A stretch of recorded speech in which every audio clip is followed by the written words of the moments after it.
দেখেন এক চেয়ারের জন্য ঐক্য হয় না জাতির মাঝে। কি সুন্দর মরা মানুষগুলো কি সুন্দর ঐক্যবদ্ধ হয়ে থাকে কবরস্থানে, কোনো হাউকাউ নাই, কোনো চিল্লাচিল্লি নাই, কোনো চিৎকার চেঁচামেচি নাই। জিন্দা মানুষগুলারে কেন যেন এক করা যায় না? মরা ব্যাং এক পাল্লায় তুলে একসাথে মাপা যায়, জিন্দা ব্যাং আর 100 কেন 10টাই তুলে দেখেন না, তুলতে দেরি, কোনটা যে কোন দিক দিয়ে লাভ দিয়ে বের হবে এটা হতে দেরি না। এজন্যই বলা হয় ইসলামী খেলাফত ছাড়া জাতিকে ঐক্যবদ্ধ করা যায় না। কারণ শুধু ওয়াজ দিয়ে ঐক্যবদ্ধ হয় না রে ভাই। কেউ যখন ঐক্য ভাঙতে চাইবে ওইটারে ফিরাবেন কিভাবে? এমন কোন শক্তি থাকা লাগে, খালি বের হ তুই, তোরে ঘাড়ানোর জন্য আমার জিনিস রেডি আছে। ওই রকম পাওয়ার ছাড়া জাতিকে এক করা সম্ভব না। এজন্য দেখবেন জাতি যখন ঐক্যবদ্ধ হয়েছে, জাতি কোন শক্তির অধীনে থেকে ঐক্যবদ্ধ হয়েছে। এই যে আজকে বাংলাদেশে ঐক্যের একটা কথা লক্ষ্য করা যায়, যদিও যেই হারে কথা হয় ওই হারে কাজ হয় না। মাইকের সামনে যেভাবে লোকে ঐক্য করে, ওভাবে যদি আড়ালে ঐক্যের ব্যাপারে আন্তরিক হতো, এত মাস লাগতো না, পুরো বাংলাদেশের জনগণের দিলও ভাঙতো না। এই দেশের জনগণ সবাই এখন ইসলামপন্থীদের ঐক্য চায়, সবাই। আমরা তো পুরো দেশ ঘুরি, পুরো জনগণের পালস আমরা বুঝি, সবাই চায় ঐক্য। কিন্তু দিনকে দিন নিরাশ হয়ে যাচ্ছে, হতাশা চলে আসছে। তারা বলছে এই জাতির দিয়া কিচ্ছু হবে না, ইসলামপন্থীদের দিয়ে কিচ্ছু হবে না। এরা এখনো পারছে না নিজেদের ভেদাভেদ ভুলতে। ঝামেলা কোথায়? ঐক্যের কথা তো সবাই বলছে, তো ঝামেলা হলো ঐক্যের কথা বলে মাইক তো ফাটায় ফেলছে, কিন্তু ঐক্য করতে কিছু কার্যকর পদক্ষেপ তো নিতে হবে। লিয়াজু কমিটি কই, আশপাশে গিয়ে বসার ব্যবস্থা কই, রূপরেখা কই, নকশা কই, কোন কোন বিষয় একমত হবে, কোন জায়গাগুলো দ্বিমতের জায়গাগুলোতে উদারতা দেখানো হবে, এগুলোর কার্যকর রূপরেখা কই? কোন তদবির নাই, কোন পদক্ষেপ নাই, কোন রূপরেখা নাই, কোনো কিছু নাই। খালি মাইকের সামনে আসলে ঐক্য ঐক্য ঐক্য ভাবটা এমন, মাইক ফাটাইলে ঐক্য হবে, এই রকম ডায়লগের 1 পয়সা দামও নাই। আমাদের ভিতরে ভেজাল, ভিতরে। এজন্য উপর দিয়ে অনেক সুন্দর সুন্দর কথা বললেও কাজ হয় না, এবং জাতি আস্থা হারিয়ে ফেলে দিনকে দিন। আল্লাহ হেফাজত করুন আমাদেরকে। কিন্তু এই যতটুকু ঐক্যের পরিবেশ হয়েছে, এটাও কেন হয়েছে? এজন্যই হয়েছে জালেমের জুলুম আমাদেরকে এক করে ফেলে অতি সহজে। এটাই স্বাভাবিক ব্যাপার। হয়তো ইসলামের পক্ষের শক্তি চাপ দিয়ে ঐক্যবদ্ধ করে রাখে, অথবা ইসলামের বিপক্ষের শক্তি মারতে মারতে এক করে ফেলে। এই যে ফিলিস্তিনের মুসলমানদের দেখেন, তাদের মধ্যে কি ইখতিলাফ নাই? অবশ্যই থাকবে। মাসালাগত ইখতিলাফ, মতদর্শগত ইখতিলাফ, রূপরেখাগত ইখতিলাফ, এগুলো সব জাতির ভেতরে থাকবে। আরে হাতে 5 আঙ্গুল থাকলেও তো এক হয় না রে ভাই, এক না। এগুলোর মধ্যেও তো পার্থক্য আছে। ঘরে 4 ভাই থাকলে একমত হয় না, এর মধ্যেও তো পার্থক্য আছে। এমনকি যে বাংলাদেশে সাম্প্রদায়িক সম্প্রীতি বলে বলে যে একটা শব্দ খুব হাউকাউ করা হয়, অথচ দেখেন এই দেশে কারা নিজেদের মধ্যে সম্প্রীতি ধরে রাখতে পারে? আর অন্য ধর্মের লোক রাখেন, এক ধর্মের লোকই তো পারে না ঠিক থাকতে। ভাইয়ে ভাইয়ে খুনোখুনি হয় না? 1 খণ্ড জমির জন্য একজন আরেকজনকে মেরে ফেলে না? আরে সামান্য ব্যাপার নিয়ে রাস্তাঘাটের মধ্যে গাড়ি থামিয়ে মারপিট লেগে যায় না? তো এই দেশে তো নিজে এক জাতির লোকেরাই সম্প্রীতির বন্ধনে আবদ্ধ হতে পারে না, অন্য জাতি তো পরে। আমি তো মনে করি এই দেশে বিধর্মী যারা আছে তাদের 1000 বার কৃতজ্ঞতা জানানো উচিত এই দেশের জনগণকে। কেন জানেন? নিজেদের মধ্যে যে হারে মারামারি করে, যে হারে ঝগড়া করে, যে হারে কপি করে, যে হারে লাইগাই থাকে, ওর তুলনায় 1000 ভাগের 1 ভাগও ঝামেলা হয় না ওদের সাথে। তাও যে 2-1টা হয়, ধর্মের নামে কমই হয়, আর অন্য জিনিস বেশি হয়। মানে অন্য কোনো জায়গা জমি নিয়ে ঝামেলা হোক, অথবা কোনো ষড়যন্ত্র নিয়ে ঝামেলা হোক, রাজনৈতিক ব্যাপার নিয়ে ঝামেলা হোক, কিন্তু পরবর্তীতে এগুলো ধর্মের নামে চালায় দেয়। যেমন এই যে 6 মাস আগে সরকার পতনের পরে অনেকে আছে ওই দল করে, কিন্তু ধর্ম পরিচয় আলাদা। দল করে ওইটা বিগত দিনে অনেক জুলুম করেছে, অনেক চুরি করেছে। পাবলিক যেহেতু মুসলমান, পাপিষ্ঠ নেতাদেরও মেরেছে, এরকম অনেক ওই ধর্মের লোকদেরও গিয়ে মাইট দিয়েছে। এজন্য না যে ওর ধর্ম আলাদা, বরং এজন্য ফ্যাসিস্টের দালাল, ও হলো ফ্যাসিবাদের চামচা। কিন্তু পত্রপত্রিকায় কেউ নিউজ করেছে, বা ইন্ডিয়া টেলিভিশন তো গরম করে দিয়েছে, কি বলে? দেখ দেখ দেখ হিন্দু মারে, দেখ দেখ দেখ বিধর্মীদের মারে। অথচ হিন্দু হওয়ার কারণে তার টাচও করা হয় নাই। তাকে যদি কোনো কিছু করেও থাকে, মব যদি হয়েও থাকে, সেটা হয়েছে অন্য কারণে, তার জুলুম, তার ব্যক্তিগত আক্রোশ, তার বিগত দিনের ক্যারেক্টারের কারণে। কিন্তু দেখা যায় ইস্যুটা ঘুরিয়ে দেওয়া হয় সম্পূর্ণ পরিকল্পিতভাবে অন্যদিকে। তো এই দেশের মুসলমান নিজেরা যে হারে মারপিট করে, আরে পুরো বাংলাদেশ রাখেন, এক ব্রাহ্মণবাড়িয়াই ধরেন, আমি পচানোর জন্য বলছি না, ব্রাহ্মণবাড়িয়ার মানুষরা সাহসী, গফরগাঁওয়ের মানুষ, ব্রাহ্মণবাড়িয়ার মানুষ, এরকম আরো কিছু জায়গার মানুষ আছে সাহসী। তবে সাহসটা জায়গা মতো ব্যবহার করতে পারলে ইসলামের বিজয় হয়ে যাবে ইনশাআল্লাহ। তবে জায়গা মতো ব্যবহার না হলে মাঝে মাঝে একটু অজায়গায় ব্যবহার হয়ে যায় আর কি। বিয়ে শাদী বয়সে না করলে মাঝে মাঝে একটু তিরিং বিরিং এদিক সেদিক হয়ে যায়। তো এটা স্বাভাবিক ব্যাপার, পানি আসছে, যদি এটারা স্বাভাবিকভাবে আসতে দেন, রাস্তা করে দেন, ও স্বাভাবিকভাবে যাবে। কিন্তু যদি বাধা দেন, ভাঙ্গা চুরে যেদিক দিয়ে পারে সেদিক দিয়ে ছুটবে। তো এই যে দেখা যাচ্ছে এক ব্রাহ্মণবাড়িয়ায় যে হারে মুসলমানে মারপিট চলে, এর 1000 ভাগের 1 ভাগ মারপিট হয় কাফেরদের সাথে? হয় না তো। কিন্তু তারপরও কি হারে আমাদেরকে ট্যাগ দেয়, আমরা নাকি ওদের দাম দেই না, ওদের আমরা জানমাল হেফাজত করি না। অদ্ভুত ব্যাপার, নিজেদেরটা যা করি বেটা তোদেরটা এর চাইতে বেশি করি। মসজিদ পাহারা দেয় না, মন্দির গিয়া ঠিকই পাহারা দেয় বিপদের সময়ে, যখন ঝামেলা হওয়ার আশঙ্কা থাকে। মসজিদ কেউ পাহারা দেয় না, দেন আপনারা? মসজিদ কেউ দেয় না, কিন্তু ওদের মন্দির গিয়ে ঠিকই পাহারা দিয়েছে। তাও ধন্যবাদ না দিয়ে কতজনে আবার আমাদেরকে উৎখাত করার চেষ্টা চালাচ্ছে। আল্লাহ হেদায়েত দান করুন, আল্লাহ সহি আকল দান করুন এই পাগলদেরকে। তো এখন জালেমের জুলুম আমাদেরকে ঐক্যবদ্ধ করে দেয়। এখন দেখেন না বাংলাদেশে কি হারে মারপিট চলছে। মূল দল বাদ দেন, ছাত্রদের বিভিন্ন দলগুলাই যে হারে মারপিট শুরু করেছে। পাবলিক কেউ কেউ তো বলে বসে, আগেই মনে হয় ভালো ছিলাম, কারণ আগে তো নিজেরা মারপিট করে নাই, ওদের মায়ের খেয়ে সবাই আলিফের মতো সোজা থেকেছে। এখন পিঠে মাইর নাই তো, এখন নিজেরাই নিজেদের ধরে মারতে শুরু করেছে। এই দেখেন না কি অবস্থা বাংলাদেশ। আমি নাম বলবো না, নাম বললে আবার বলবে আমারে আঘাত করেছে, ও আবার বলবে আমারে আঘাত করেছে।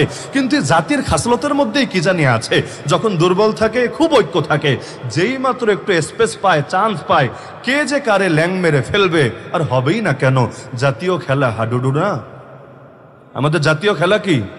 ক্রিকেটও না, ফুটবলও না, জাতীয় খেলা হাডুডু। আর এই খেলা ব্রিটিশরা শিখিয়ে গেছে তাও না, পাকিস্তানিরা চাপিয়ে দিয়েছে ওই ভাষা চাপানোর মতো, এটাকেও চাপাতে চেয়েছে। বিষয়টা এমন না, এগুলো আমাদের রক্তেই আছে। জাতীয় খেলা জাতীয় স্বভাবের আলামতি বটে, জাতীয় খাসলতের মধ্যে আছে।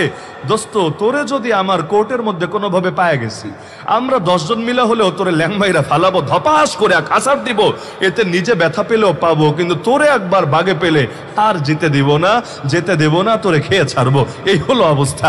তো একদিকে হাডুডু হলো জাতীয় খেলা, আর একদিকে আমাদের খাবারের মধ্যেও এটার প্রকাশ আছে। মাছে ভাতে বাঙালি, বয়লারে ভাতে বাঙালি তো বলে না, গরুতে ভাতে বাঙালি তো বলে না, মাছে ভাতে বাঙালি। আম্মাজান খাদিজা রাদিয়াল্লাহু আনহা দুনিয়া থেকে চলে যাওয়ার পর আল্লাহর রাসূল সাল্লাল্লাহু আলাইহি সাল্লাম তার আত্মীয় শুধু না, তার বান্ধবী যারা ছিল, নারীদের থাকে না অনেকের সাথে ভালো সম্পর্ক, বান্ধবী, তাদেরকে পর্যন্ত নবী উপহার পাঠিয়ে দিতেন। বিভিন্ন সময় নবী যে তাদেরকে পর্যন্ত বিভিন্ন উপহার উপঢৌকন প্রেরণ করে দিতেন। তো নবীর আদর্শ থেকে তো এটাই শিখলাম যে যার অবদান আছে তোমার উপরে, তুমি তার ফ্যামিলিদেরকেও খেদমত করার চেষ্টা করো। এটা মূলত ওই ব্যক্তিরই খেদমত হবে, এটাই তো যুক্তির কথা।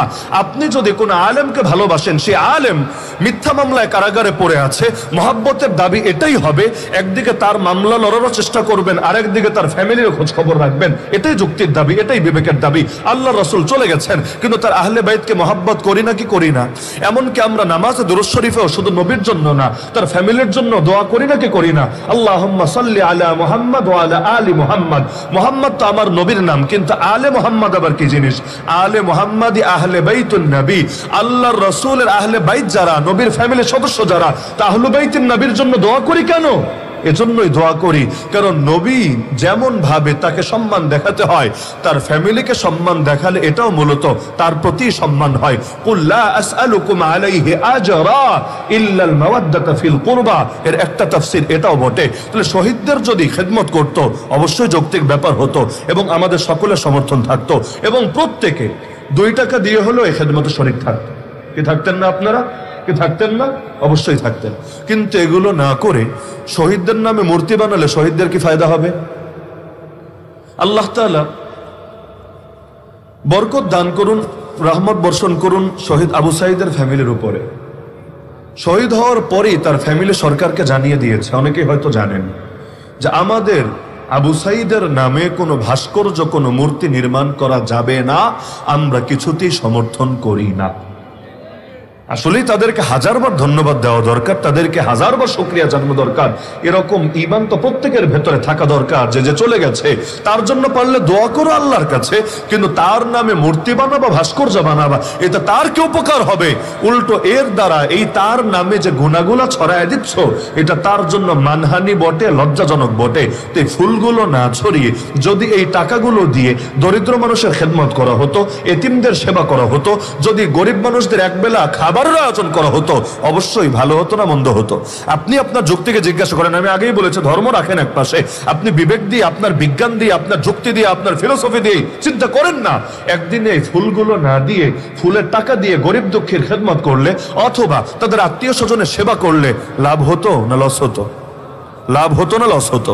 এমনকি এই যে কোরআনের মাহফিলের আয়োজন করা হয়েছে তাদের স্মরণে, অবশ্যই লাভ হবে। কেন? এই মাহফিলে তাদের জন্য দোয়া হবে, এই মাহফিলে তাদের স্মরণে আলোচনা হবে, নিঃসন্দেহে এটা তাদেরকে বড় উপকার করবে। তো যেখানে লাভ এটা করার খবর নাই, যেখানে লস ওইটা করতে কোনো দ্বিধা নাই। তার মানে সবকিছুর মূল হলো ধান্দাবাজি ছাড়া কিছু না। অথবা চেতনা হয়ে গেছে তো এগুলো বলাও পাপ, বলাও পাপ। এই যে এই কথাগুলো যখন শুনবে দেখবেন বেচারাদের টেম্পারেচার হট হয়ে গেছে। অথচ অযৌক্তিক কাজ করার কি দরকার আছে? সংস্কার আর কুসংস্কার, এত সংস্কার সংস্কার সংস্কার বলে কুসংস্কারকে আঁকড়ে ধরার কি প্রয়োজন আছে? কেউ মারা গেলে দেখবেন সংসদে 1 মিনিট দাঁড়ায় থাকে তার স্মরণে, থাকে না? আচ্ছা 1 মিনিট না 10 মিনিট দাঁড়ায় থাকলে কবরে কয়দিন সুখ হয় আমারে বলেন? যদি বলতে পারেন যুক্তি দিয়ে, তর্ক দিয়ে আমি দাঁড়ায় থাকবো, প্রয়োজনে আমার সব শ্রোতাদেরকে নিয়ে, যত শ্রোতা আছে না, বলবো শহীদদের স্মরণে, মৃতদের স্মরণে 1 মিনিট না ভাই 1 ঘন্টা খাড়ায় থাকেন, প্রয়োজনে মাথা নিচে দিয়ে পা উপরে দিয়ে খাড়ায় থাকেন, যেভাবে পারেন। কারণ আপনি খাড়ায় থাকার দ্বারা, আপনি নীরব থাকার দ্বারা যদি তার কবরে ফায়দা হয়, কেন থাকবেন না? আপনি শহীদদের জন্য এতটুকু করবেন না?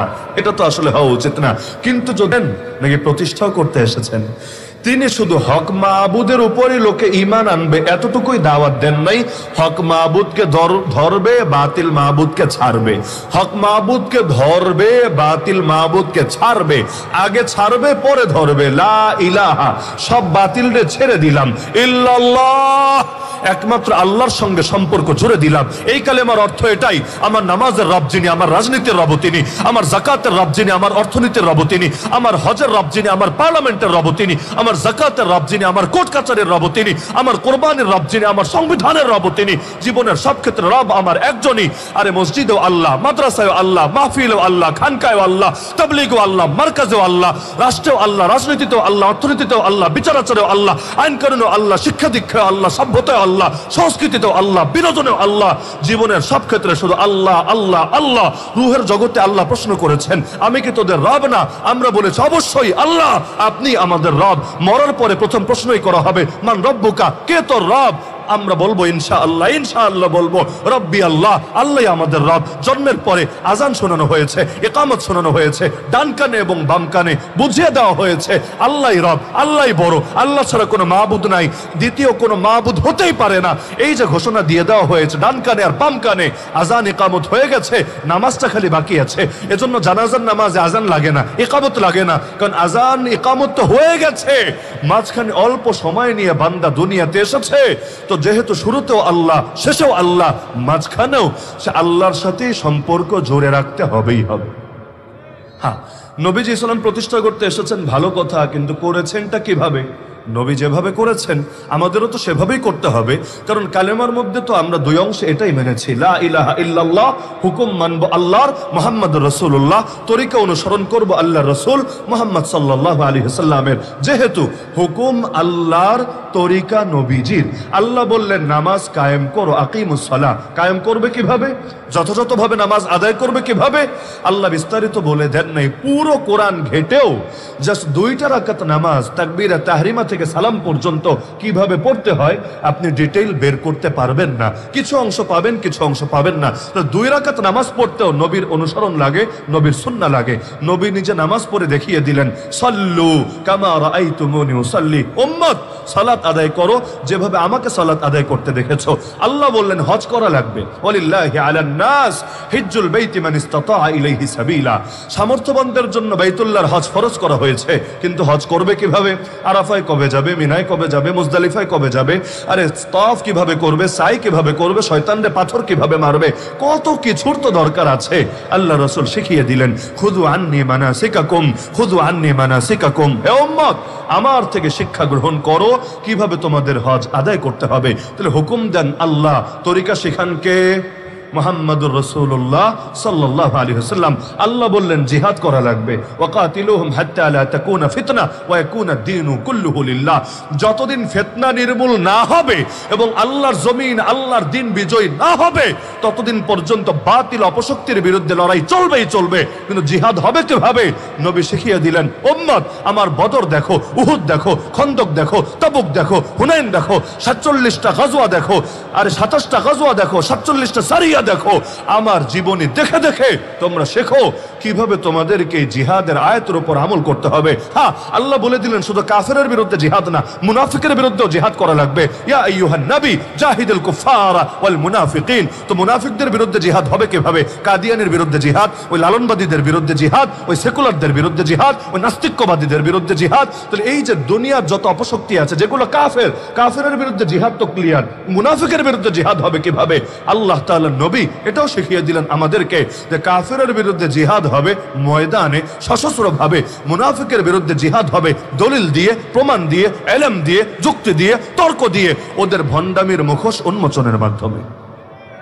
এজন্য এই আয়াতের তাফসীর করেছেন আব্দুল্লাহ বিন আব্বাস রাদিয়াল্লাহু আনহুমা, ইয়া আইয়ুহান নবী জাহিদুল কুফারা বিস-সিনান ওয়া জাহিদুল মুনাফিকিনা বিল বায়ান। হে নবী, কাফেরের বিরুদ্ধে জিহাদ করেন তরবারি দিয়ে, মুনাফিকের বিরুদ্ধে জিহাদ করেন সুস্পষ্ট দলিল দিয়ে।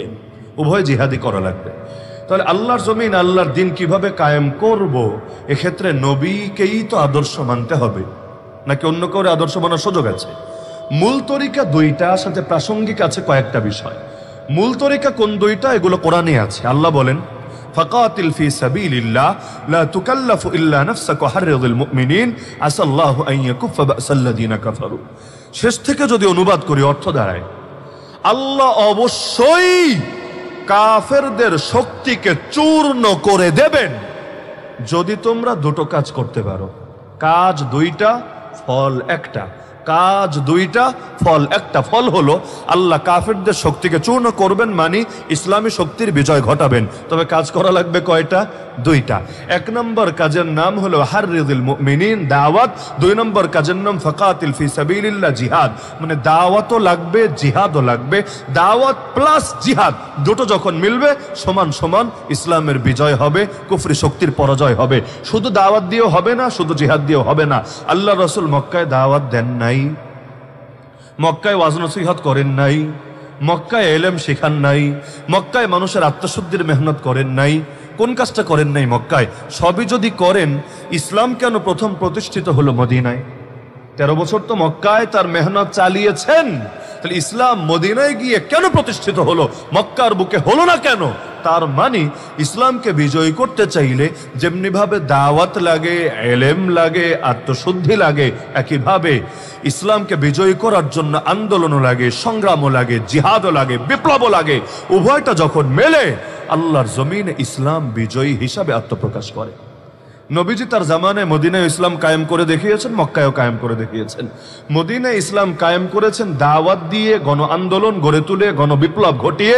মক্কার বুকে ইসলাম কায়েম করেছেন জিহাদের মাধ্যমে। যদিও বাহিনী সামনে এসে লড়াই করার সাহস করে নাই, আগেই সারেন্ডার করে দিয়েছে। তবে নবী তো জিহাদের প্রস্তুতি নিয়ে গিয়েছেন, মুজাহিদ বাহিনী নিয়ে গিয়েছেন। আমরা বলতে পারি এই যে দুই আদেশ আল্লাহ দিলেন, দাওয়াত এবং জিহাদ। দাওয়াতের দ্বারা ইসলাম বিজয়ী হলো মদিনায়, জিহাদের দ্বারা ইসলাম বিজয়ী হলো মক্কায়। দাওয়াতের দ্বারা ইসলাম বিজয়ী হলো মদিনায়, জিহাদের দ্বারা ইসলাম বিজয়ী হলো মক্কায়। তাহলে মূল মাধ্যম সর্বযুগে দুইটা থাকবে। মুসলমানকে দাওয়াত আঁকড়ে ধরতে হবে, জিহাদও আঁকড়ে ধরতে হবে। এখন বিস্তারিতভাবে হালকা একটু ধারণা দেওয়ার চেষ্টা করব যে দাওয়াত আর জিহাদ আঁকড়ে ধরা হবে কিভাবে। যেমন বাংলাদেশের লোকে কি দাওয়াত দেয় না? হ্যাঁ দেয় তো। তাহলে ইসলাম কেন কায়েম হয় না? একটু ঝামেলা আছে। ঝামেলা হলো, নবীজি দাওয়াত দিয়েছেন, আমরাও দাওয়াত দেই।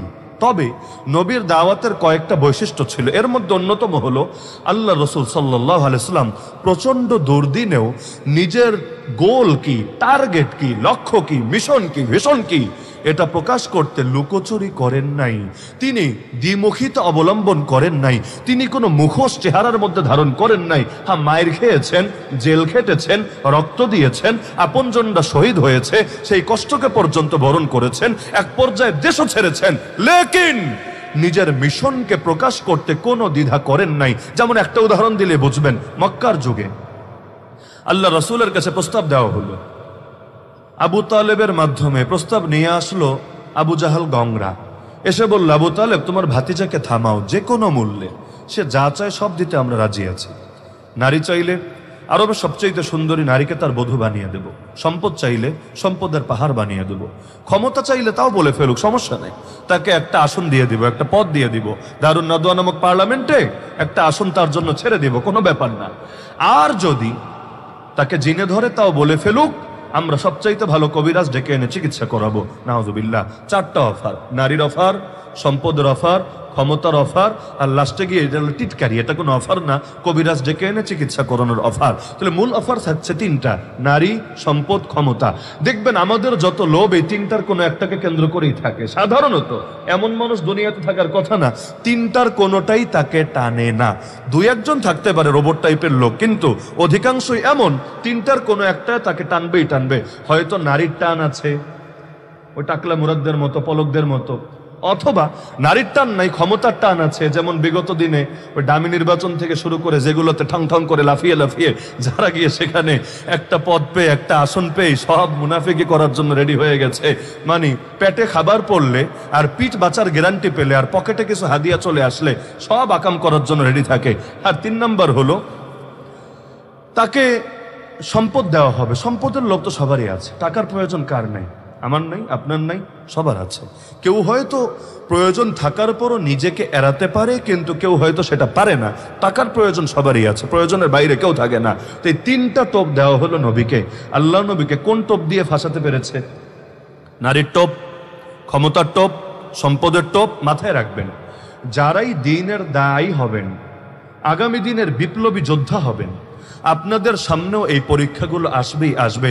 সবগুলো আসুক আর কোনো একটা আসুক, নবীর সিরাত সামনে না থাকলে আপনারও পা পিছলে যেতে পারে।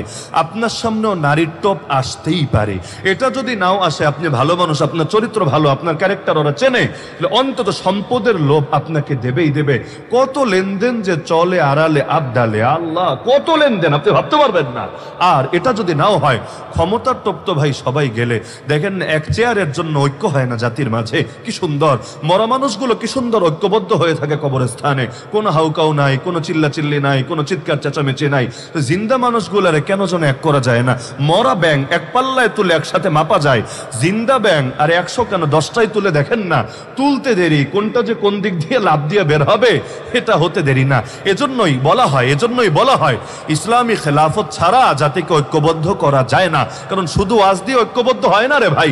কেউ যখন ঐক্য ভাঙতে চাইবে, ওইটারে ফিরাবেন কিভাবে? এমন কোন শক্তি থাকা লাগে, খালি বের হ তুই, তোরে ঘাড়ানোর জন্য আমার জিনিস রেডি আছে। ওই রকম পাওয়ার ছাড়া জাতিকে এক করা সম্ভব না। এজন্য দেখবেন জাতি যখন ঐক্যবদ্ধ হয়েছে, জাতি কোন শক্তির অধীনে থেকে ঐক্যবদ্ধ হয়েছে। এই যে আজকে বাংলাদেশে ঐক্যের একটা কথা লক্ষ্য করা যায়, যদিও যেই হারে কথা হয় ওই হারে কাজ হয় না। মাইকের সামনে যেভাবে লোকে ঐক্য করে, ওভাবে যদি আড়ালে ঐক্যের ব্যাপারে আন্তরিক হতো, এত মাস লাগতো না, পুরো বাংলাদেশের জনগণের দিলও ভাঙতো না। এই দেশের জনগণ সবাই এখন ইসলামপন্থীদের ঐক্য চায়, সবাই। আমরা তো পুরো দেশ ঘুরি, পুরো জনগণের পালস আমরা বুঝি, সবাই চায় ঐক্য। কিন্তু দিনকে দিন নিরাশ হয়ে যাচ্ছে, হতাশা চলে আসছে। তারা বলছে এই জাতির দিয়া কিচ্ছু হবে না, ইসলামপন্থীদের দিয়ে কিচ্ছু হবে না। এরা এখনো পারছে না নিজেদের ভেদাভেদ ভুলতে। ঝামেলা কোথায়? ঐক্যের কথা তো সবাই বলছে, তো ঝামেলা হলো ঐক্যের কথা বলে মাইক তো ফাটায় ফেলছে, কিন্তু ঐক্য করতে কিছু কার্যকর পদক্ষেপ তো নিতে হবে। লিয়াজু কমিটি কই, আশপাশে গিয়ে বসার ব্যবস্থা কই, রূপরেখা কই, নকশা কই, কোন কোন বিষয় একমত হবে, কোন জায়গাগুলো দ্বিমতের জায়গাগুলোতে উদারতা দেখানো হবে, এগুলোর কার্যকর রূপরেখা কই? কোন তদবির নাই, কোন পদক্ষেপ নাই, কোন রূপরেখা নাই, কোনো কিছু নাই। খালি মাইকের সামনে আসলে ঐক্য ঐক্য ঐক্য ভাবটা এমন, মাইক ফাটাইলে ঐক্য হবে। এই রকম ডায়লগের 1 পয়সা দামও নাই। আমাদের ভিতরে ভেজাল, ভিতরে। এজন্য উপর দিয়ে অনেক সুন্দর সুন্দর কথা বললেও কাজ হয় না, এবং জাতি আস্থা হারিয়ে ফেলে দিনকে দিন। আল্লাহ হেফাজত করুন আমাদেরকে। কিন্তু এই যতটুকু ঐক্যের পরিবেশ হয়েছে, এটাও কেন হয়েছে? এজন্যই হয়েছে জালেমের জুলুম আমাদেরকে এক করে ফেলে অতি সহজে। এটাই স্বাভাবিক ব্যাপার। হয়তো ইসলামের পক্ষের শক্তি চাপ দিয়ে ঐক্যবদ্ধ করে রাখে, অথবা ইসলামের বিপক্ষের শক্তি মারতে মারতে এক করে ফেলে। এই যে ফিলিস্তিনের মুসলমানদের দেখেন, তাদের মধ্যে কি ইখতিলাফ নাই? অবশ্যই থাকবে। মাসালাগত ইখতিলাফ, মতদর্শগত ইখতিলাফ, রূপরেখাগত ইখতিলাফ, এগুলো সব জাতির ভেতরে থাকবে। আরে হাতে 5 আঙ্গুল থাকলেও তো এক হয় না রে ভাই, এক না। এগুলোর মধ্যেও তো পার্থক্য আছে। ঘরে 4 ভাই থাকলে একমত হয় না, এর মধ্যেও তো পার্থক্য আছে। এমনকি যে বাংলাদেশে সাম্প্রদায়িক সম্প্রীতি বলে বলে যে একটা শব্দ খুব হাউকাউ করা হয়, অথচ দেখেন এই দেশে কারা নিজেদের মধ্যে সম্প্রীতি ধরে রাখতে পারে? আর অন্য ধর্মের লোক রাখেন, এক ধর্মের লোকই তো পারে না ঠিক থাকতে। ভাইয়ে ভাইয়ে খুনোখুনি হয় না? এক খণ্ড জমির জন্য একজন আরেকজনের মেরে ফেলে না? আরে সামান্য ব্যাপার নিয়ে রাস্তাঘাটের মধ্যে গাড়ি থামিয়ে মারপিট লেগে যায় না? তো এই দেশে তো নিজে এক জাতির লোকেরাই সম্প্রীতির বন্ধনে আবদ্ধ হতে পারে না, অন্য জাতি তো পরে। আমি তো মনে করি এই দেশে বিধর্মী যারা আছে তাদের 1000বার কৃতজ্ঞতা জানানো উচিত এই দেশের জনগণকে। কেন জানেন? নিজেদের মধ্যে যে হারে মারামারি করে, যে হারে ঝগড়া করে, যে হারে কপি করে, যে হারে লাইগাই থাকে, ওর তুলনায় 1000 ভাগের 1 ভাগও ঝামেলা হয় না ওদের সাথে। তাও যে 2-1টা হয়, ধর্মের নামে কমই হয়, আর অন্য জিনিস বেশি হয়। মানে অন্য কোনো জায়গা জমি নিয়ে ঝামেলা হোক, অথবা কোনো ষড়যন্ত্র নিয়ে ঝামেলা হোক, রাজনৈতিক ব্যাপার নিয়ে ঝামেলা হোক, কিন্তু পরবর্তীতে এগুলো ধর্মের নামে চালায় দেয়। যেমন এই যে 6 মাস আগে সরকার পতনের পরে অনেকে আছে ওই দল করে, কিন্তু ধর্ম পরিচয় আলাদা। দল করে ওইটা বিগত দিনে অনেক জুলুম করেছে, অনেক চুরি করেছে। পাবলিক যেহেতু মুসলমান, পাপিষ্ঠ নেতাদেরও মেরেছে, এরকম অনেক ওই ধর্মের লোকদেরও গিয়ে মাইট দিয়েছে। এজন্য না যে ওর ধর্ম আলাদা, বরং এজন্য ফ্যাসিস্টের দালাল, ও হলো ফ্যাসিবাদের চামচা। কিন্তু পত্রপত্রিকায় কেউ নিউজ করেছে, বা ইন্ডিয়া টেলিভিশন তো গরম করে দিয়েছে, কি বলে? দেখ দেখ দেখ হিন্দু মারে, দেখ দেখ দেখ বিধর্মীদের মারে। অথচ হিন্দু হওয়ার কারণে তার টাচও করা হয় নাই। তাকে যদি কোনো কিছু করেও থাকে, মব যদি হয়েও থাকে, সেটা হয়েছে অন্য কারণে, তার জুলুম, তার ব্যক্তিগত আক্রোশ, তার বিগত দিনের ক্যারেক্টারের কারণে। কিন্তু দেখা যায় ইস্যুটা ঘুরিয়ে দেওয়া হয় সম্পূর্ণ পরিকল্পিতভাবে অন্যদিকে। তো এই দেশের মুসলমান নিজেরা যে হারে মারপিট করে, আরে পুরো বাংলাদেশ রাখেন, এক ব্রাহ্মণবাড়িয়াই ধরেন। আমি পচানোর জন্য বলছি না, ব্রাহ্মণবাড়িয়ার মানুষরা সাহসী, গফরগাঁওয়ের মানুষ, ব্রাহ্মণবাড়িয়ার মানুষ, এরকম আরো কিছু জায়গার মানুষ আছে সাহসী। তবে সাহসটা জায়গা মতো ব্যবহার করতে পারলে ইসলামের বিজয় হয়ে যাবে ইনশাআল্লাহ। তবে জায়গা মতো ব্যবহার না হলে মাঝে মাঝে একটু অজায়গায় ব্যবহার হয়ে যায় আর কি। বিয়ে শাদী বয়সে না করলে মাঝে মাঝে একটু তিরিং বিরিং এদিক সেদিক হয়ে যায়। তো এটা স্বাভাবিক ব্যাপার। পানি আসছে, যদি এটারা স্বাভাবিকভাবে আসতে দেন, রাস্তা করে দেন, ও স্বাভাবিকভাবে যাবে। কিন্তু যদি বাধা দেন, ভাঙ্গা চুরে যেদিক দিয়ে পারে সেদিক দিয়ে ছুটবে। তো এই যে দেখা যাচ্ছে এক ব্রাহ্মণবাড়িয়ায় যে হারে মুসলমানে মারপিট চলে, এর 1000 ভাগের 1 ভাগ মারপিট হয় কাফেরদের সাথে? হয় না তো। কিন্তু তারপরও কি হারে আমাদেরকে ট্যাগ দেয়, আমরা নাকি ওদের দাম দেই না, ওদের আমরা জানমাল হেফাজত করি না। অদ্ভুত ব্যাপার। নিজেদেরটা যা করি বেটা তোদেরটা এর চাইতে বেশি করি। মসজিদ পাহারা দেয় না, মন্দির গিয়া ঠিকই পাহারা দেয় বিপদের সময়ে, যখন ঝামেলা হওয়ার আশঙ্কা থাকে। মসজিদ কেউ পাহারা দেয় না, দেন আপনারা?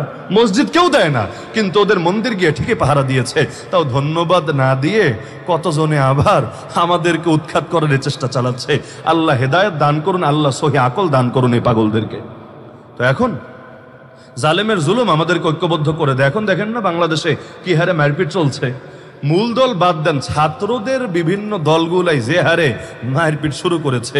পাবলিক কেউ কেউ তো বলে বসে, আগেই মনে হয় ভালো ছিলাম, কারণ আগে তো নিজেরা মারপিট করে নাই, ওদের মায়ের খেয়ে সবাই আলিফের মতো সোজা থেকেছে। এখন পিঠে মাইর নাই তো, এখন নিজেরাই নিজেদের ধরে মারতে শুরু করেছে।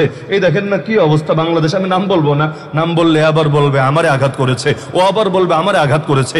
কিন্তু জাতির খাসলতের মধ্যেই কি জানি আছে, যখন দুর্বল থাকে খুব ঐক্য থাকে, যেই মাত্র একটু স্পেস পায়, চান্স পায়, কে যে কারে ল্যাং মেরে ফেলবে। আর হবেই না কেন?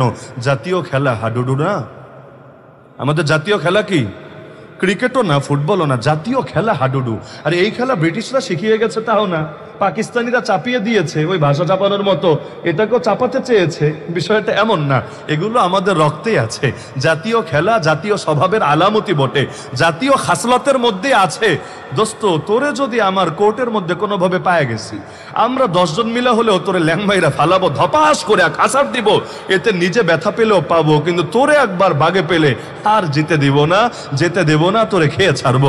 এই হলো অবস্থা। তো একদিকে হাডুডু হলো জাতীয় খেলা, আর একদিকে আমাদের খাবারের মধ্যেও এটার প্রকাশ আছে। মাছে ভাতে বাঙালি, ব্রয়লারে ভাতে বাঙালি তো বলে না, গরুতে ভাতে বাঙালি তো বলে না, মাছে ভাতে বাঙালি। আর মাছ তো মাশাআল্লাহ বড়টা চান্স পাইলে ছোটটা রেখে ফেলে।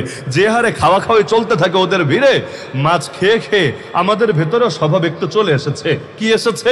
একটু শক্তি পাইলেই আরেকটারে ধোয়া খায়া ফেলার চেষ্টা করে। যত ঐক্য সব হলো যখন পায়ের তলায় মাটি না থাকে তখন। আর পায়ের তলায় মাটি পেলে মানে মাঝে মাঝে মনে হয় ফ্যাসিস্ট লুকিয়ে আছে অধিকাংশ বাঙালির বুকের ভেতরে।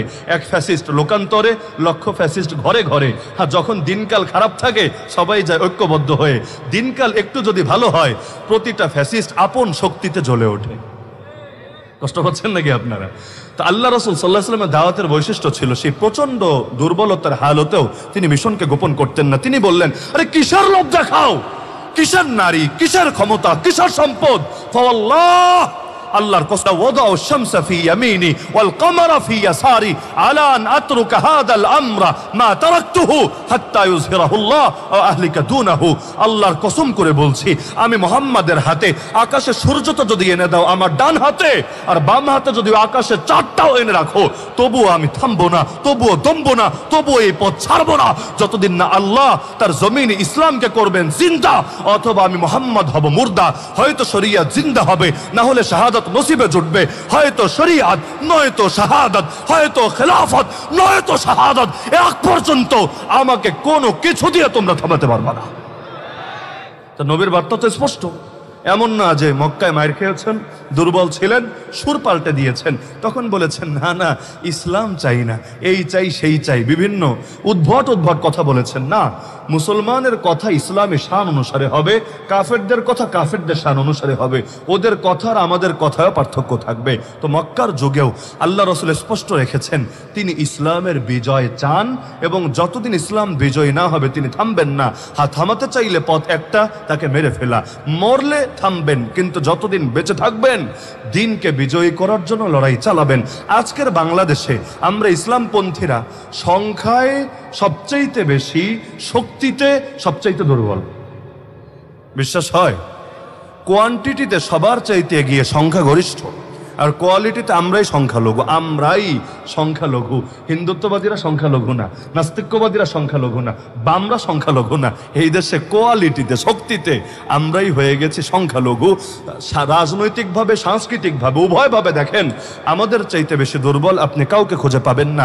এই যে ইসলামপন্থীদের অবস্থা কেন? আমাদের জনসমর্থন কম না, আমাদের জনসমর্থন সবচাইতে বেশি। বিশ্বাস হয় না? আমাদের জনসমর্থন যে হারে আছে, শাহবাগীদের জনসমর্থন কি আছে, ইসকনের জনসমর্থন কি আছে, কাফের মুশরিকদের, বামরামদের জনসমর্থন কি আছে? সব জনসমর্থন তা আমাদের। আরে আমরা ডাক দিলে পাবলিক ছুটে আসে একদম হুড়হুড় করে, পারলে পকেটে টাকা দিয়ে যায়, নিবে না দূরের কথা, দিয়ে যায়। আর ওরা বিরিয়ানির প্যাকেট দিয়েও লোক পায় না, মোটরসাইকেলে তেল দিয়েও লোক পায় না। এমনকি হুজুরদের নিয়ে ওদের এত জেলাসি কেন, এত হিংসা কেন? বড় কারণ এটা, ওরা বোঝে হুজুররা যতদিন থাকবে পাবলিক ওদেরকে খাবে না। এজন্য এই দেশে মাহফিলে রাজনৈতিক আলাপ নিষেধ, এটা যারা বলে তারাই কিনা প্রধান বক্তার আগে মাইকটা হাতে নিয়ে 2 মিনিট ভোট ভিক্ষা করে। কিরে ভাই, মাহফিলে না রাজনৈতিক আলাপ, ঠিক না? তুই এগুলো কি বলস, এগুলো কি চাস? তোর একটু লজ্জা শরম লাগে না? আচ্ছা বলবি, ভালো কথা, প্রধান বক্তার পরে যত মনে চায় বল, কত বলতে পারিস, তোর ভান্ডারে কত কথা আছে, বল বল বল, বলতে থাক। না, সেটা বলবে না, কারণ জানে দোয়াটা করে হুজুর চলে গেলে ওই পাবলিক আর বক্তব্য শোনার জন্য আর মার্কার ফজিলত শোনার জন্য 1 সেকেন্ডও বসে থাকবে না। তাহলে ধর্মরে পুঁজি করে, ধর্ম নিয়ে ব্যবসা করার চেষ্টা করে, হুজুরদেরকে বসায় রেখা। তা আগ থেকে বলেন না, আগ থেকে বললে আমরা অনুমতি দেবো না, প্রশ্নই আসে না, অনুমতি কিছুতেই দেবো না। আগ থেকে বলে না, আগ থেকে চুপচাপ থাকে, বলে হুজুর আপনার বয়ান 10:30 থেকে, ভালো কথা, এসে বসবো। চোরের মতো করে একজন এসে, হুজুর 5 মিনিট একটু দেওয়া যাবে? এগুলো করে না। তার মানে কি জনসমর্থন ওদের বেশি না, আমাদেরই বেশি। কিন্তু কাজে লাগে না কেন? 2 কারণে। একটা তো অনৈক্য বোঝেনি, আর আরেকটা হলো জনসমর্থন আছে, জনশক্তি নাই। যে হারে জনসমর্থন আছে ওই হারে জনশক্তি নাই। কষ্ট নিয়েন না। আমরা আমরা ওই কচু পাতার পানি দেখেই খুশি হয়ে যাই, আহ কত পানি, কি সুন্দর পানি, দেখলে দেখতেই মনে চায়। কিন্তু আমরা একবার চিন্তা করি না, বাতাস আসতে দেরি, এই পানি গড়িয়ে পড়তে দেরি না। আল্লাহ রসুল বিপ্লব করেছেন অতি অল্প সংখ্যক সাহাবীকে নিয়ে। এই যে আজকের মাহফিলে যে কয়জন লোক আছেন, এর চাইতে কম সংখ্যককে নিয়ে নবীজি এক বিপ্লব ঘটিয়ে দিয়েছেন দুনিয়ার বুকে। তো এত কম মানুষ নিয়ে কিভাবে বিপ্লব করলেন? মক্কায় 13 বছর দাওয়াত দিয়েছেন, 1000 লোক কালেমা পড়েন, 1000ও না, এত কম মানুষ নিয়ে এক মদিনা ইসলাম কায়েম করে ফেললেন। আর আমরা এত মানুষ, এক মিরপুরে কত মুসলমান, শুধু এক মিরপুরে কত মুসলমান, কিন্তু 1 ইঞ্চি জমিনও বিগত প্রায় 350 বছরে 1 সেকেন্ডের জন্য আল্লাহর দিন জিন্দা করতে পারি নাই। 1757 থেকে আজ 2025-এর 21শে ফেব্রুয়ারি, এই দীর্ঘ সময় প্রায় 350 বছর হতে চলছে, 1 সেকেন্ডের জন্য ইসলাম বিজয় করতে পারি নাই। কেন? মুসলমান কম, নবীর উম্মত কম, আল্লাহর বান্দা কম, আরে নামাজি কম, রোজাদার কম, মাদ্রাসা কম, ওয়াজ মাহফিল কম, তাবলীগ কম, ইজতেমা কম, খানকা কম, কোন জিনিসটা কম আমাকে বলেন? যত দিন যাচ্ছে সব জায়গায় লোক তো বাড়ছে, মাহফিল হচ্ছে আরো বেশি, লোক তো কমে নাই, লোক তো আরো বেড়েছে, মাদ্রাসা হয়েছে আরো বেশি, ছাত্র তো কমে নাই, আরো বেড়েছে। সবই যদি বাড়ে, ইসলামের বিজয় হতে ঝামেলা থাকছে কোন জায়গায়? ওই 2টা জায়গায়। 1 নাম্বার, অনৈক্যতা আছে, এটা ব্যাখ্যা করা লাগবে না, সবাই বোঝেন, কিন্তু জনসমর্থন আছে, জনশক্তি নাই।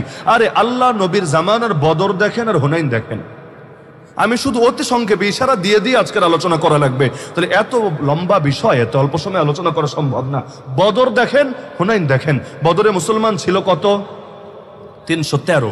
এর মধ্যে লড়াইয়ে নেমেছে কয়জন? 305। বাকি 8 জন অন্যান্য দায়িত্বে ছিলেন, যাদের মধ্যে ওসমান রাদিয়াল্লাহু আনহু ছিলেন। নবী তাকে মদিনায় পাঠিয়ে দিয়েছিলেন, নবী কন্যা ওসমানের স্ত্রী অসুস্থ ছিল, তার সেবা করার জন্য। তাহলে ময়দানে 305, কাফের 1000, ফলাফল ইসলাম বিজয়ী। হুনাইনের ময়দানে মুসলমান কত বেশি, কাফেরদের চাইতেও 3 গুণ বেশি। ফলাফল এমন ভাবে তীরের বৃষ্টি আসলো, পালানোর জায়গা খুঁজে পাচ্ছিল না। إذ أعجبتكم كثرتكم فلم تغن عنكم شيئا وضاقت عليكم الأرض بما رحبت। জমিনটা সংকীর্ণ হয়ে গেল, একদম সংকীর্ণ। আল্লাহর রাসূল আর 2-1 জন সাহাবী ছাড়া পুরো ময়দান খালি হয়ে গেল। নবী ছিলেন ময়দানে, আনা নবিয়্যু লা কাযিব আনা ইবনু আব্দুল মুত্তালিব, ঠান্ডা মাথায় কবিতা বলছিলেন, কিন্তু অধিকাংশ মানুষ পালিয়ে গেল। কেন? বদরে এত কম সংখ্যা নিয়ে পালায় নাই, হুনাইনে এত বেশি সংখ্যা নিয়ে প্রাথমিকভাবে পালিয়ে গেল। অবশেষে আল্লাহ তাআলা দিলটারে মজবুত করলেন, আবার তারা ফিরে আসলো। কারণ কি ছিল? কয়েকটা কারণ ব্যাখ্যা করা যায়। এর মধ্যে অন্যতম কারণ, যেটা আমাদের আলোচনার সাথে প্রাসঙ্গিক, বদরে লোক কম ছিল, কিন্তু প্রত্যেকে দক্ষ জনশক্তি ছিল। লোক কম, কিন্তু প্রত্যেকে এক একটা বারুদ, এক একটা বিপ্লব, একাই 100। কারণ দীর্ঘ বছর পর্যন্ত তারা নবীর থেকে শুধু শিক্ষাও না, শিক্ষা তো পেয়েছেন, দীক্ষাও পেয়েছেন, প্রশিক্ষণ পেয়েছেন, তারবিয়াত পেয়েছেন, তাজকিয়া হাসিল করেছেন। প্রত্যেকের ঈমান এমন ঈমান, জমিনে বসে দোয়া করে আসমান থেকে রবের নুসরাত জমিনে নেমে আসে।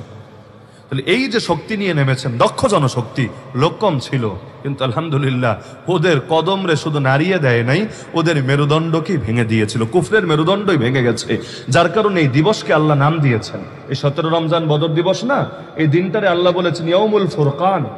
10 নম্বর পরে পাবেন সূরা আনফালের ভেতর, ইয়াউমুল ফুরকান, পার্থক্যকারী দিবস, হক আর বাতিলের মধ্যে পার্থক্যকারী।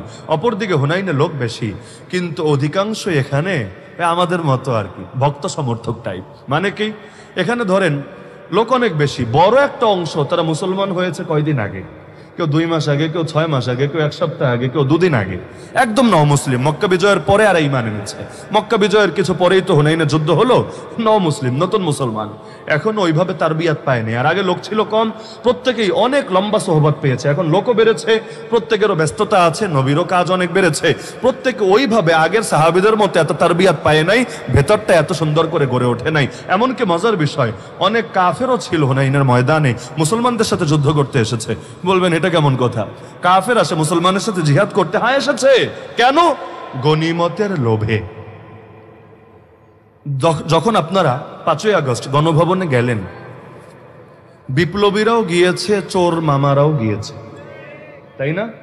কেউ গিয়েছে বিপ্লবের পূর্ণতা ঘটাতে, আক্রোশ ঝাড়তে, কেউ গিয়েছে যা কপালে জোটে আর কি, পাঙ্গা সিপাই, অথবা একটা এসি পাই, একটা ফ্রিজ পাই, যদ্দূর পাই। বলে না বাঙালি মাগনা পাইলে আলকাতরাও খায়, লোকে বলে, আমি বলি না, মাগনা পাইলে আলকাতরাও খায়। তো যা পাবে তাতেই তো লাভ। একদল বুলডোজার নিয়ে 32 নম্বরে গিয়েছে কেন? ক্ষোভ মেটাতে, আক্রোশ মেটাতে এবং ফ্যাসিবাদের কফিনে শেষ পেরেক ঠুকতে। আরেক দল গিয়েছে যা পাওয়া যায় আর কি, যদ্দূর পাওয়া যায় ওইটাই লাভ। 1 টাকা পাইলে ওইটাও তো লাভ, তো নাই মামার চাইতে কানা মামা তো ভালো। তো দেখা যায় মুসলমান হুনাইনে গিয়েছে জিহাদ করতে, কিছু কাফের ভেবেছে আমরাও যাই না, যা পাবো তাই তো লাভ। কারণ মুসলমানরা হারানোর কে আছে? যখন 313 ছিল তখনই হারে নাই, আজকে 10,000, আজকে কোন বাপের বেটা হারাবে? তো একটা আইফোন পাওয়া গেলেও লাভ, একটা রয়্যাল এনফিল্ড পাইলেও লাভ, একটা মার্সিডিজ পাইলেও লাভ, এই যুগের ভাষায় আর কি। আর ওই যুগের ভাষায় একটা ঘোড়া পাইলেও লাভ, একটা উট পাইলেও লাভ, একটা তরবারি পাইলেও লাভ, যা পাবো তাই তো লাভ এসেছে। তো এদের ভেতরের হালত কেমন আর বদরের মুসলমানদের ভেতরের হালত কেমন? তাহলে সংখ্যা তো বেড়েছে কিন্তু কোয়ালিটিতে একটু ঘাটতি দেখা দিয়েছে। নজর আল্লাহর থেকে সরে সংখ্যার দিকে চলে গিয়েছে। ইজ আজাবাতকুম কাসরাতুকুম, সংখ্যাধিক্যের মুগ্ধতায় পড়ে গিয়েছে। ফলাফল কোনো কাজে আসলো না সংখ্যা। অবশেষে তাদেরকে প্রাথমিকভাবে এমন পরিস্থিতির শিকার হতে হলো, মনে হচ্ছিল আজকে কেউ বাঁচবে না, সবাইরা জানে মরতে হবে। তাহলে কি বুঝলেন? শুধু জনসমর্থন থাকলেই চলে না জনশক্তি লাগে? আমরা তো মাশাআল্লাহ অনেক সময় নেতা গড়লেই খুশি, নেতা সর্বস্ব